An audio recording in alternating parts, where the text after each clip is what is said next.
Kinilala ng Guinness World Records bilang living domestic cat na may pinakamahabang buntot sa mundo ang isang pusa mula sa Minnesota sa Estados Unidos.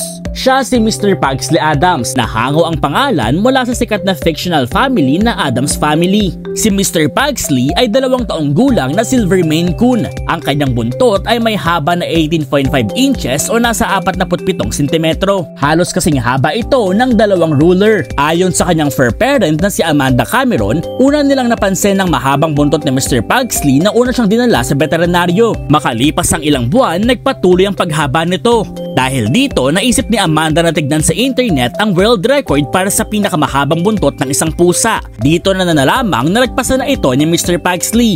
Tinalo niya by almost 2 inches ang dating record holder na si Raha Shimku, isang 4 taong gulang na Silver Tabby Maine Coon mula sa Seattle. May 3 kapatid si Mr. Pugsley, sina Winnie, Duchess at Gomez na nagmula rin ng mga pangalan sa iba't ibang fictional characters.